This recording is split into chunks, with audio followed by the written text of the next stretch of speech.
Hello all day 10 fifth or mini vlog பார்க்கலாம். அன்றைக்கி ஃபுல்லாகவே டே க்ளூமியாக தான் இருந்துச்சு. ஒரு 4:30 போல் பயங்கர காற்று மழை வர மாதிரியே இருந்துச்சு.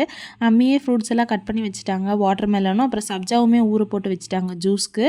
அண்டு ஈவினிங் ஒரு 5:30 போல் நல்லா மழையுமே வந்துடுச்சு. சரி சூடாக போண்டா போட்டுக்கலாம் இஃப்தாருக்குன்னு சொல்லிட்டு கொஞ்சமாக மைதா மாவு, ரவை, அதுக்கப்புறமா இட்லி மாவு, கொஞ்சம் சீரகம், மஞ்சள் பொடி, கொஞ்சம் மிளகா பொடி, ஒரு சின்ன பச்சை மிளகா, ஹாஃப் பெரிய வெங்காயம் வந்துட்டு கட் பண்ணி ஆட் பண்ணியிருக்கேன். நீங்கள் இது கூட கருவேப்பிலை மல்லி கூட போட்டுக்கலாம். நான் வந்துட்டு அந்த டைமில் லேட் ஆகிடுச்சின்னு மறந்துட்டேன்.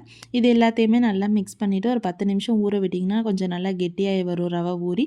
அந்த டைமில் எண்ணெய் கொஞ்சமாக போட்டு நல்லா பொரிச்சு எடுத்துட்டோன்னா சூப்பரான போண்டா வந்துட்டு ரெடி ஆயிரும். மேலே நல்லா கிறிஸ்பாக இருக்கும், உள்ளே நல்லா சாஃப்டாக இருக்கும். இனிமேல் நோம்பு கஞ்சி வாங்கிட்டு வரும்போதே வடையும் வாங்கிட்டு வந்துடுவாங்க. அன்றைக்கி மழையாக இருந்துச்சு, சரி எங்கே போய் வாங்க போகிறாங்கன்னு நினச்சிட்டு நான் பாட்டுக்கு போண்டா போட ஆரம்பிச்சிட்டேன். கடைசியில் பார்த்தா அவங்களுமே வடை வாங்கிட்டு வந்துட்டாங்க. ஸோ எல்லாத்தையுமே வச்சு நல்லபடியாக நோம்பு திறந்தாச்சு. சப்போட்டா பழுக்க வச்சுருந்தோம் இல்லையா, அதுவுமே நல்லாவே பழுத்துருச்சு.